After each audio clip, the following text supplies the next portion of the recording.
Le troisième temple 1. L'accomplissement du temple est le troisième temple des derniers temps. Dans la Bible, le temple était le moyen de grâce par lequel Dieu demeurait au milieu des hommes. En son centre se trouvait le sacrifice de l'agneau mourant à la place du pécheur.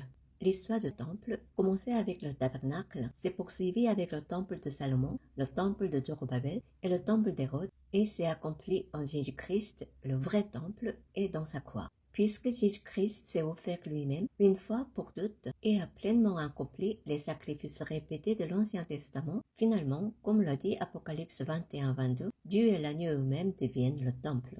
Ainsi, le commencement du temple, son accomplissement et la conclusion finale de toute l'écriture sont toujours Jésus-Christ. Dès lors, puisque Jésus-Christ, le vrai temple, est déjà venu et qu'il a accompli sur la croix l'expiation éternelle, pourquoi aujourd'hui encore attend-on la reconstruction du troisième temple à Jérusalem? La raison en est que l'Écriture annonce que dans les derniers temps, des événements liés au temple de Jérusalem réapparaîtront. Daniel 9,27. Il fera une solide alliance avec plusieurs pour une semaine, et durant la moitié de la semaine, il fera cesser le sacrifice et l'offrande. Matthieu 24,15. C'est pourquoi, lorsque vous verrez l'abomination de la désolation, dont a parlé le prophète Daniel, établie en lieu saint, 2 Thessaloniciens 2,4, l'adversaire qui s'élève au-dessus de tout ce qu'on appelle Dieu ou de ce qu'on adore, jusqu'à s'asseoir dans le temple de Dieu, se proclamant lui-même Dieu.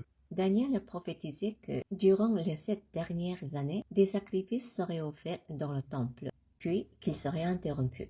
Jésus a parlé de l'abomination de la désolation établie dans le lieu saint, c'est-à-dire dans le temple, et Paul a écrit que l'homme impie s'assiera dans le temple de Dieu et se proclamera lui-même Dieu. Ainsi, le troisième temple n'est pas une nouvelle voie de salut et ne remplace pas le sacrifice de Christ à la croix. Il est un événement qui doit apparaître dans le plan de Dieu pour les derniers temps, sur le fondement de l'œuvre de rédemption déjà accomplie en Jésus-Christ. Nous devons donc garder clairement à l'esprit que Jésus-Christ est le commencement et l'accomplissement du temple, ainsi que la conclusion finale de l'Écriture, et examiner à la lumière du déroulement de l'Écriture pourquoi et comment la construction du troisième temple doit avoir lieu.